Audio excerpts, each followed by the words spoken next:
नमस्कार, मैं हूं अनुराधा प्रसाद। ऐसी मान्यता है कि शिव की नगरी काशी के कण कण में शिव विराजमान है। पूरे देश में इन दिनों काशी की चर्चा हो रही है। लोग एक दूसरे से पूछ रहे हैं कि काशी विश्वनाथ मंदिर के पास स्थित ज्ञान व्यापी मस्जिद की वास्तविकता क्या है, जिसे हिंदू पक्ष शिवलिंग और मुस्लिम पक्ष फव्वारा बता रहा है। उसकी सच्चाई क्या है, इस बात पर देश के हर हिस्से में एक नई बहस छिड़ी हुई है। लेकिन आज मैं न मंदिर मस्जिद विवाद में हिंदू और मुस्लिम पक्ष के दावों की बात करने आई हूं, न इस मसले को लेकर भड़क रही राजनीति का विश्लेषण करने। अक्सर मेरे मन में एक ख्याल आता है कि आखिर वो कौन सी शक्ति है जो सबको जोड़ती है। ये सच है कि जब इंसान धरती पर आया तब न धर्म था और न ही जाति थी, न कोई बंधन था, लेकिन कोई ऐसी परम शक्ति थी जो इंसान को बेहतरी की ओर बढ़ने का रास्ता दिखा रही थी। वेद, दर्शन और आध्यात्म में उस शक्ति को शिव कहा गया है, जो निर्गुण और निराकार ब्रह्म का एक रूप है। ये धारा पूरे ब्रह्मांड को शिव में, शिव पर और शिव से ही सब कुछ मानती है। बाद में समाज को जोड़ने, अनुशासित करने, आगे बढ़ाने और लोगों को जीवन के मायने समझाने में धर्म ने बड़ी भूमिका निभाई। हिंदू धर्म में 33 करोड़ देवी देवताओं का वास बताया गया है, जो हर इंसान को बराबर मानता है। अहम ब्रह्मास्मि के फलसफे पर आगे बढ़ते हुए बेहतरी और कल्याण की राह दिखाता है। समाज के सामान्य लोगों को सामाजिक अनुशासन से जोड़ने के लिए निराकार के साथ आकार को पूजने की परंपरा आगे बढ़ता है। भारत में शायद ही कोई ऐसा गांव हो जहां भगवान शिव का मंदिर न हो, जहां शिवालयों में घंटे घड़ियाल की आवाज न गूंजती हो और शिव भक्त न हो। लेकिन क्या कभी आपके जहन में ये आया कि भारतीय आध्यात्मिक संस्कृति में सबसे अहम देव यानी महादेव आखिर कौन है? भगवान है, पुरुष है या पौराणिक कथाओं के किरदार? गले में सांप, सिर पर चंद्रमा, जटाओं में गंगा, नंदी की सवारी आखिर क्या इशारा करता है? लोगों के मन मस्तिष्क में भगवान शिव का ये स्वरूप कैसे, क्यों और कहां से आया? शक्ति और संहार के देवता शिव किस तरह समाज को जोड़ने के साथ साथ सबको साथ लेकर आगे बढ़ने की राह दिखाते हैं? आज हम ऐसे सभी सवालों के जवाब पौराणिक ग्रंथों, मान्यताओं और विज्ञान की कसौटी पर समझने की कोशिश करेंगे अपने खास कार्यक्रम शिव का समाज शास्त्र में।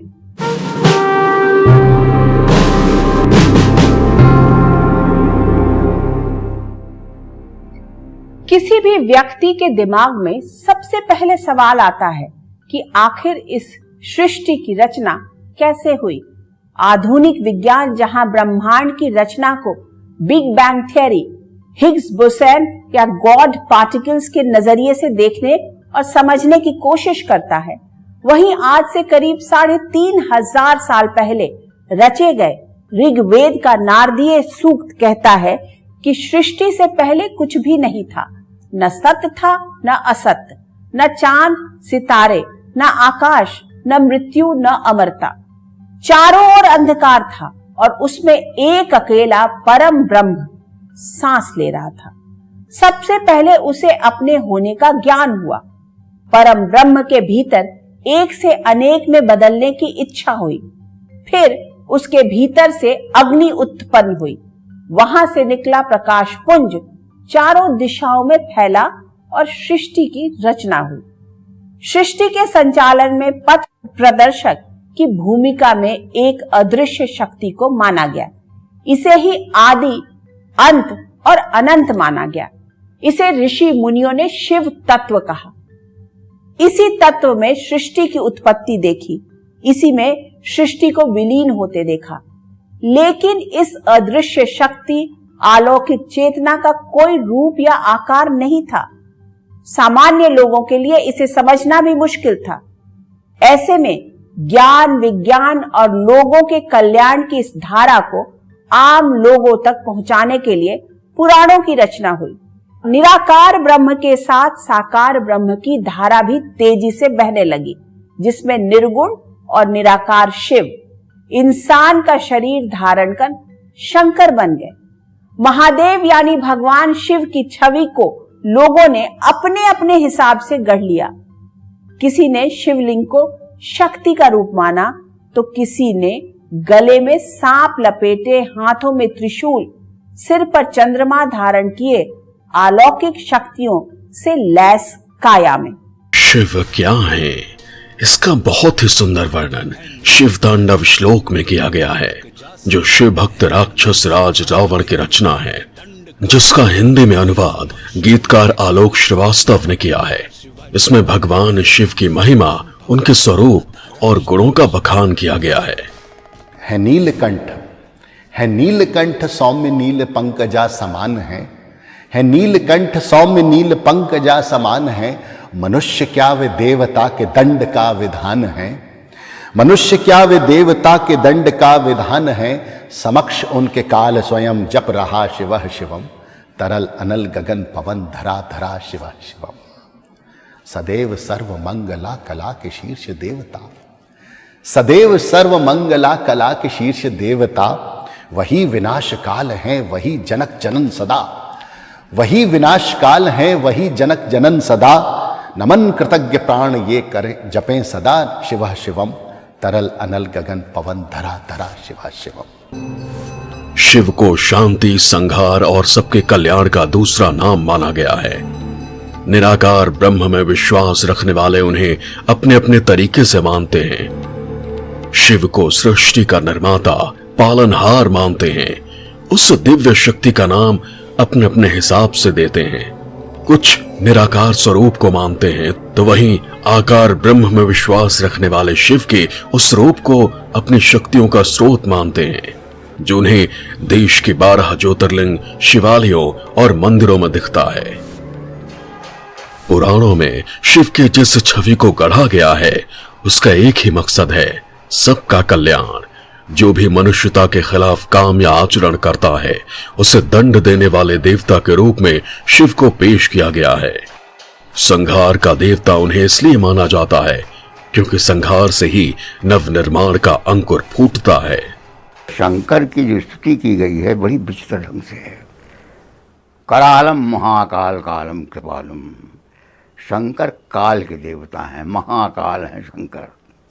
वो कराल हैं, बहुत भयंकर, और कृपालु भी हैं। मृत्तिका के कणों में है समानता, न जीत किसी की न हार किसी की। मृत्यु और काल, काल जो है, जो समय है, वो तो कभी रुकता नहीं है। बड़े बड़े से आदमी जो हैं वो बीत जाते हैं, ख़त्म हो जाते हैं। और शंकर समय के देवता हैं। समय का देवता इस अर्थ में नहीं कि इस समय के देवता हैं, बल्कि वो काल के देवता हैं, काल प्रवाह के देवता हैं। पौराणिक कथाओं ने शिव को एक ऐसा भगवान बना दिया है जिसमें सबको अपनी बेहतरी दिखती है। इसलिए कश्मीर से कन्याकुमारी तक, कच्छ से कामेंग तक शिवालय दिखते हैं। जहां शिवालय होगा वहां शिव भक्त भी होंगे, और फिर इच्छाएं भी होंगी। किसी को शिव से शक्ति चाहिए तो किसी को शांति। सिर्फ भारत ही नहीं, दुनिया के कई हिस्सों में रहने वाले लोग अपने अपने हिसाब से शिवत्व में अपनी बेहतरी और बरकत देखते हैं। भारत में 3 देवता सबसे ज्यादा पूजे जाते हैं, भगवान शिव, राम और कृष्ण। हिंदू परंपरा के तीनों देवता सबका कल्याण यानी बेहतरी की राह दिखाते हैं। त्रेता युग के श्री राम का व्यक्तित्व मर्यादित है। वो कर्तव्य पथ पर आगे बढ़ते हुए त्याग की मिसाल पेश करते हैं। पिता के कहने पर वन चले जाते हैं तो अपनी पत्नी सीता की अग्नि परीक्षा भी लेते हैं। अयोध्या में राजा बनने पर लोगों की भावनाओं को ध्यान में रखते हुए पत्नी को वन में भेजने से भी नहीं हिचकते। द्वापर युग के श्री कृष्ण के उन्मुक्त चरित्र के जरिए लोगों को व्यावहारिकता का पाठ सिखाया गया, लेकिन महादेव को असीमित व्यक्तित्व का स्वामी बताया गया। वो सिर्फ शक्ति और संहार के देवता नहीं है, विरोधाभासों के बीच समन्वय के प्रतीक हैं शिव। उनके परिवार में शेर और नंदी, मोर और नाग, नाग और चूहा सब साथ साथ हैं। सबकी अपनी ताकत और मर्यादा है। विपरीत स्वभाव वाले जीव भी एक दूसरे को डराते या धमकाते नहीं, सब साथ साथ रहते हैं। भगवान शिव का परिवार आधुनिक समाज को संदेश देता है कि विरोधाभासों के बीच समन्वय और सौहार्द के साथ कैसे रहा जा सकता है।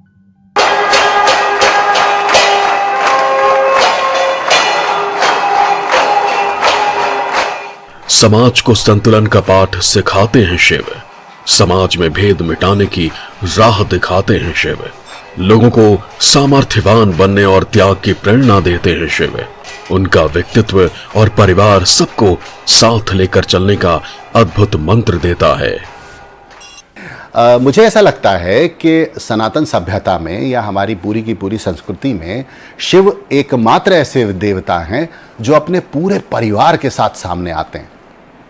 साथ में पार्वती जी विराजी हुई हैं, गणेश बैठे हुए हैं और कार्तिकेय बैठे हुए, और इन तीनों की जो है सवारियां भी इनके साथ साथ हैं, नंदी भी हैं, मूषक भी हैं। तो परिवार का अर्थ होता है, यानी शिव आपको ये परिभाषित कर रहे हैं या आपको ये संदेश दे रहे हैं कि परिवार मतलब समन्वय। और समन्वय ऐसा कि देखिए कि जो कार्तिकेय की सवारी हैं वो भोजन जो है उसका मूषक, तीनों एक दूसरे को, उनकी सवारियां भी एक दूसरे को देख रही हैं और शिव संदेश दे रहे हैं कि भैया तुम एक दूसरे को देख तो सकते हो, एक दूसरे को देखकर गुर्रा भी सकते हो, लेकिन एक दूसरे को खा नहीं सकते। तो वो एक जो समन्वय की जो व्यवस्था है, मुझे लगता है वो शिव से उसकी शुरुआत होती है। जिस तरह से विपरीत स्वभाव वाले जीव जंतु शिव परिवार में आपस में मिलकर रहते हैं, उसी तरह के समन्वय से समाज की भी बेहतरी का रास्ता खुलता है।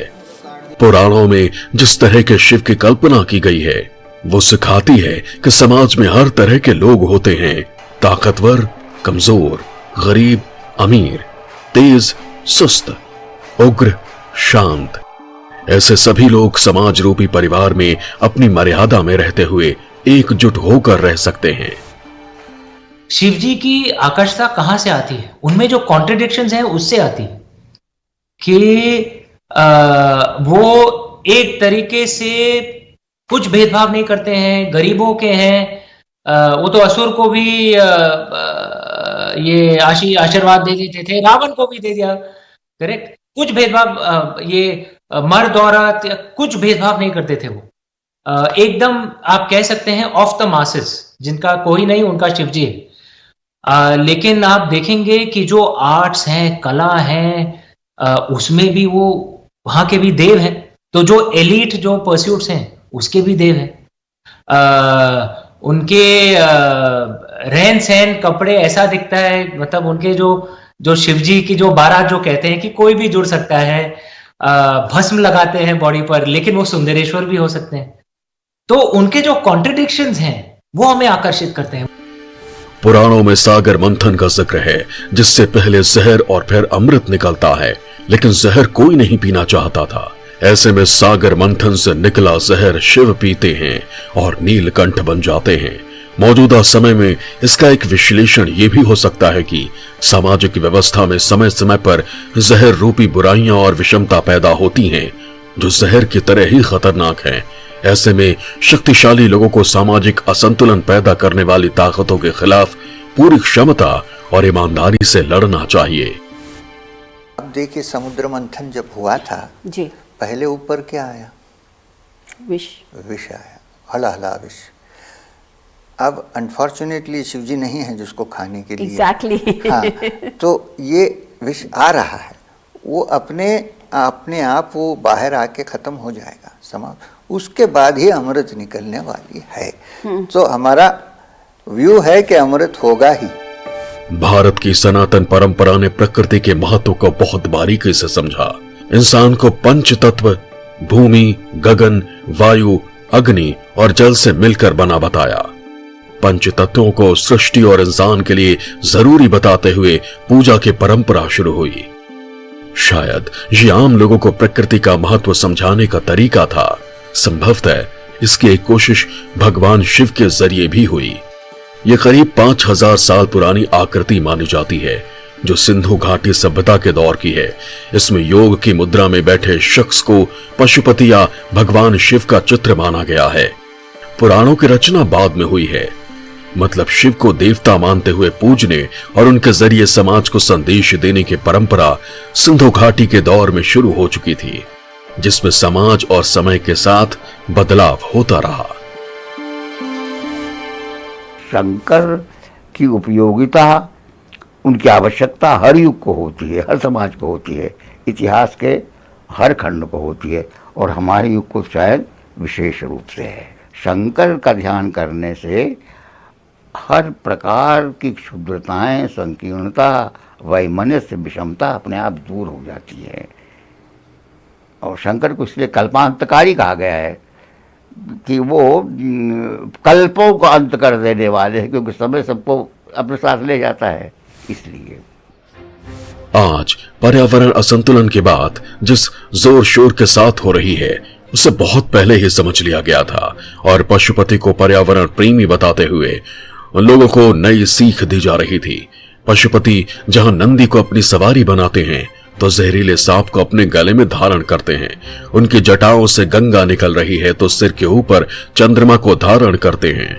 वो अपने रहने के लिए भी कैलाश पर्वत को चुनते हैं, जहां जीवन बहुत मुश्किल है। ऐसे में शिव एक ओर पर्यावरण संरक्षण का संदेश दे रहे हैं, तो दूसरी ओर कम से कम संसाधनों में जीवन जीने का।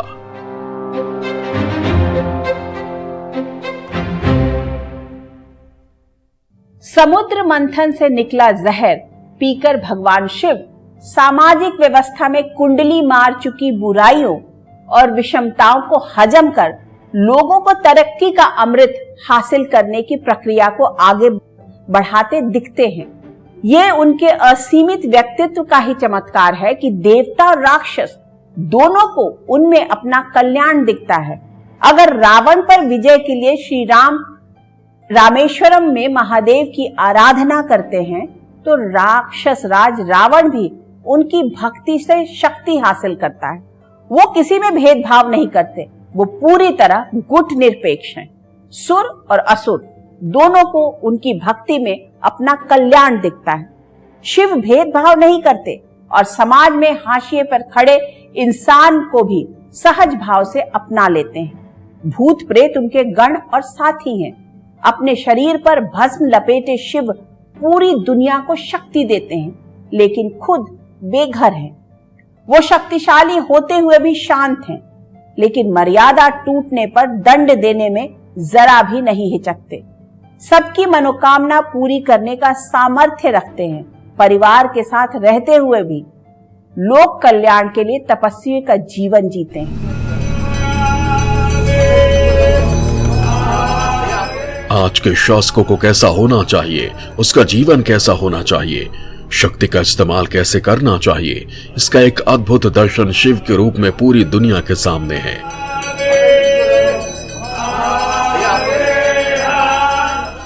वो वैभव और विलास से परे हैं। वो पारिवारिक जिम्मेदारियां भी उठाते हैं, तो समाज कल्याण के लिए वैरागी जैसा जीवन जीते हैं। उनके जीवन चरित्र की एक आधुनिक व्याख्या ये भी हो सकती है कि वो संदेश देते हैं कि समाज की तरक्की शिव जैसे त्यागी लोगों की अगुवाई में ही संभव है। वरदान देने पर आए तो भस्मासुर को वरदान दे बैठे कि जो कि पीछे उनके दौड़ पड़ा उन्हीं के सर्वनाश के लिए। तो एकमात्र जो अंजुरी भर जल से भी अगर आप उनका अभिषेक कर देते हैं, तो वहाँ भी वो समन्वय है कि हाँ ठीक है, हम प्रसन्न हो गए। आप ओम पूरे पूरे पूरे अपनी तन्मयता से, पूरी शिद्दत से अगर सिर्फ ओम जप लेते हैं या ओम नमः शिवाय जप लेते हैं, तो आप उज्जैन के महाकाल से लेके और काशी विश्वनाथ तक की यात्रा कर लेते हैं, या केदारनाथ से लेके और अमरनाथ तक पहुंच जाते हैं। शिव जिस तरह से जन्म के आधार पर सुर असुर में भेद नहीं करते, सबको एक नजर से देखते हैं, इसके एक मायने ये भी निकाले जा सकते हैं कि शासकों को एक ऐसी राह चुननी चाहिए जिससे किसी के साथ जाति, धर्म और लिंग के आधार पर भेदभाव ना हो। शिव का अर्धनारीश्वर रूप महिला और पुरुष के बीच बराबरी का संदेश देता है। ये भारत में हजारों साल से लोगों में बसी शिव के संतुलित चरित्र की छवि का ही कमाल है कि सबको उनमें अपना भला दिखता है। वो इतने अच्छे पति हैं अपने, मतलब हमारे यूपी में होता है कि भाई, एक्चुअली पूरे भारतवर्ष में होता है कि लड़कियां पूजा करती हैं कि हमारा पति शिवजी जैसा हो। तो इतने अच्छे पति हैं, अपनी अपनी धर्मपत्नी पार्वती माँ से इतना प्रेम करते हैं, लेकिन बैरागी भी हैं। ध्यान में लाखों साल ऐसे बिता देंगे। उनके कॉन्ट्रडिक्शंस बहुत आकर्षित करते हैं। वही मेरे एक युवा पाठक ने कहा था कि Lord Shiva is the dude of the gods, he is the coolest God. ये शिव के चरित्र का चुंबक ही है जिसमें समाज के शक्तिशाली शख्स से लेकर शोषित तक, धन्ना सेठ से कंगाल तक को अपने लिए संभावना दिखती है। वैराग्य और पारिवारिक जिम्मेदारी के बीच संतुलन का दूसरा नाम शिव है। वो सहज और सामान्य जीवन के प्रतीक हैं। उनकी जीवन शैली इशारा करती है कि आडंबरों से दूर रहने वाले लोगों की अगुवाई में ही समाज का विकास हो सकता है। शिव भले ही कैलाश पर वास करते हैं, लेकिन शमशान और मरघट उनका दूसरा घर है। समाज का स्तर आगे बढ़ाने के लिए वो दुनिया के पहले योगी बन जाते हैं। कला, नृत्य और संगीत के वे स्वामी हैं। उनके साकार रूप में एक ऐसे देवता को परिभाषित किया गया है जिसे उत्सव और खुशी सबसे ज्यादा प्रिय है। इसलिए मुश्किल से मुश्किल क्षण, यहाँ तक कि शोक में भी उत्सव मनाने की राह दिखाते हैं। मृत्यु को जीवन का अंत नहीं, पूर्णता का दूसरा नाम समझा जाते हैं शिव। पृथ्वी पर ऐसा इंसान खोजना मुश्किल है जो पूरी तरह संतुष्ट हो, जिसे कोई कष्ट ना हो, जिसके जीवन में शोक और अवसाद ना हो, जीवन में अभाव ना हो। ऐसे लोगों को शिव शोक में भी उत्सव मनाने की राह दिखाते हैं।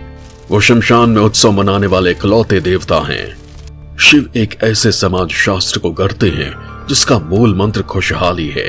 एक ऐसा खुशहाल समाज जिसमें सबकी तरक्की का रास्ता खुल सके। इसके 3 आधार तत्व हैं, सत, चित और आनंद। तीनों मिलकर सच्चिदानंद बन जाते हैं, जिसे परमात्मा का रूप माना जाता है।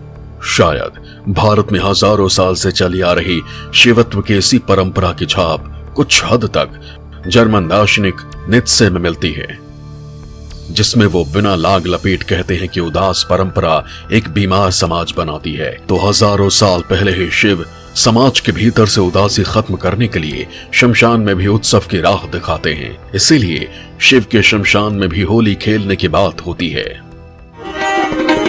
खेले मसाने में होली, दिगंबर खेले मसाने में होली।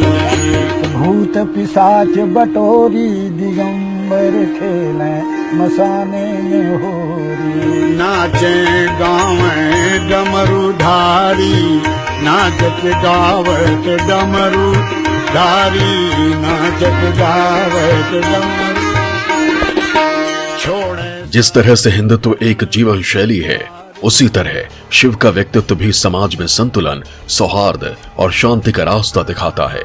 एक ऐसी जीवन शैली है जिसमें सबको अपने लिए कुछ कुछ दिखाई देता है, साथ ही सबको साथ लेकर चलने की प्रेरणा देता है। सत्य चित्त आनंद में ही विश्व बंधुत्व, विश्व शांति और सुखी समाज का मर्म छिपा है। शिव भले ही खुद वैरागी जीवन जीते हैं, लेकिन इंसान की जिंदगी बेहतर बनाने और समाज का स्तर सुधारने के लिए नए नए प्रयोग करते हैं।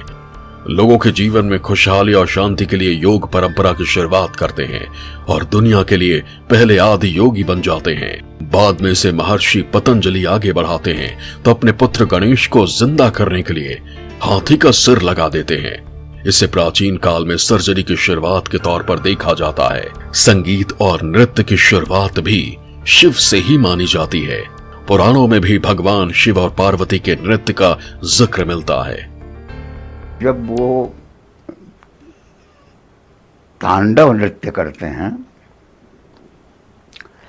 तो तांडव नृत्य करने में प्रलय हो जाती है, पूरी प्रकृति जो है वो लय में लीन हो जाती है। ये कहा गया है कि नृत्य के समाप्त होने पर नृत्यावसाने शंकर जो हैं अपने डमरू को बजाते हैं। तो उस डमरू को जब बजाते हैं तो उसमें से व्याकरण के मंत्र फूटते हैं, व्याकरण के सिद्धांत फूटते हैं। पाणिनि के जो वो हैं सूत्र उसी डमरू बजाने से निकले हैं। और वो जो उनका तांडव नृत्य होता है वो नृत्य आदि नृत्य होता है। प्राचीन जो आदिम नृत्य है वो नृत्य होता है मनुष्य का। फिर उस नृत्य को समाप्त करने के लिए, उस नृत्य का संतुलन करने के लिए पार्वती लास्ट नृत्य करती है, तब सर्जना शुरू होती है। इसलिए जितनी कलाएं हैं, जितनी विद्याएं हैं, उनके आदि स्रोत शंकर ही माने जाते हैं।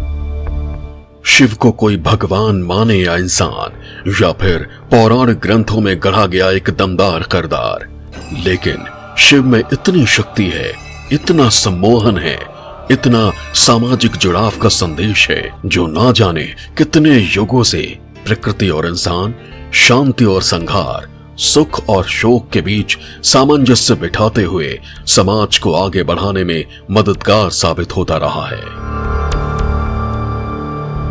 सत्यम शिवम सुंदरम, यानी सत्य ही शिव है और शिव ही सुंदर है।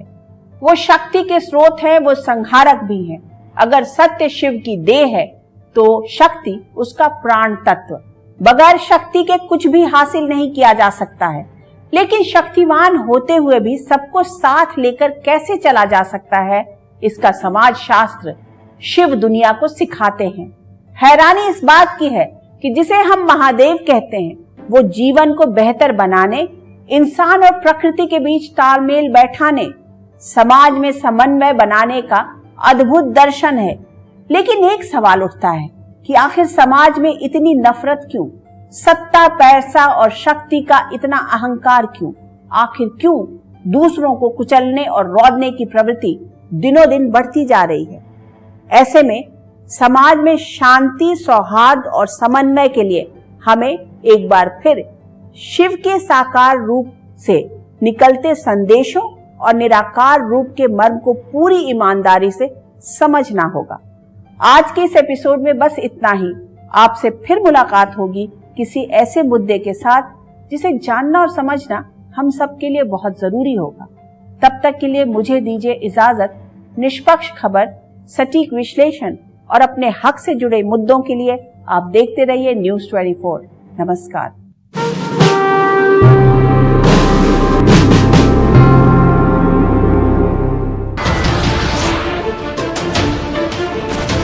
नमस्कार, मैं हूं मानक गुप्ता। अगर आपको हमारा ये वीडियो पसंद आया हो तो इसे लाइक और शेयर जरूर करें। और हाँ, हमें सब्सक्राइब और फॉलो करना ना भूलें, ताकि आप देश और दुनिया की कोई खबर मिस ना करें। तो जुड़े रहिए हमारे साथ और देखते रहिए न्यूज़ 24।